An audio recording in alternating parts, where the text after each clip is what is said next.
Item ಯಾವುದೇ ಇರಲಿ try ಮಾಡಿ ಆಚಿ ಚಿಕನ್ ಮಸಾಲಾ. ಬೈಕ್ ಚಕ್ರಕ್ಕೆ ಬುರ್ಖಾ ಸುತ್ತಿಕೊಂಡು ಅಪಘಾತ ಸಂಭವಿಸಿದ್ದು ತುಮಕೂರು ಸಿಡಿಪಿಒ ಕಚೇರಿಯ ನೌಕರೆ ಸ್ಥಳದಲ್ಲೇ ಸಾವನ್ನಪ್ಪಿರುವಂತಹ ಘಟನೆ ಚಿಕ್ಕನಾಯಕನಹಳ್ಳಿಯ ಅರಣ್ಯ ಭವನದ ಬಳಿ ನಡೆದಿದೆ. ಕಂಪ್ಯೂಟರ್ ಆಪರೇಟರ್ 38 ವರ್ಷದ ಫಾತಿಮಾ ಸಾವನ್ನಪ್ಪಿರುವಂತಹ ದುರ್ದೈವಿ ಅಂತ ಗೊತ್ತಾಗಿದೆ. ತಂದೆಯ ಜೊತೆಗೆ ಬೈಕ್ನಲ್ಲಿ ಹೋಗುವಾಗ ಈ ಒಂದು ಅವಘಡ ಸಂಭವಿಸಿದೆ. ಚಿಕ್ಕನಾಯಕನಹಳ್ಳಿ ಠಾಣಾ ವ್ಯಾಪ್ತಿಯಲ್ಲಿ ಪ್ರಕರಣ ಕೂಡ ದಾಖಲಾಗಿದೆ. ಇವತ್ತು ಬೆಳಿಗ್ಗೆ ನಡೆದಿರುವಂತಹ ಘಟನೆ ಇದು.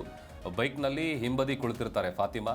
ಚಿಕ್ಕನಾಯಕನಹಳ್ಳಿ ಪೊಲೀಸ್ ಠಾಣಾ ವ್ಯಾಪ್ತಿಯಲ್ಲಿ ಘಟನೆ ನಡೆದಿರೋದು. ಫೋಟೋದಲ್ಲಿ ಏನು ಗಮನಿಸ್ತಾ ಇದ್ದೀವಿ, ಇವರು ಕಂಪ್ಯೂಟರ್ ಆಪರೇಟರ್ ಆಗಿ ಕೆಲಸ ಮಾಡ್ತಾ ಇದ್ರು. 38 ವರ್ಷದ ಈಕೆ ಪಾಪ ಆ ಬುರ್ಕಾ ಸಿಗಾಕೊಂಡಂಥ ಕಾರಣಕ್ಕಾಗಿ ಕೆಳಗೆ ಬಿದ್ದು ಆಕೆ ಸ್ಥಳದಲ್ಲೇ ಜೀವ ಬಿಟ್ಟಿದ್ದಾರೆ.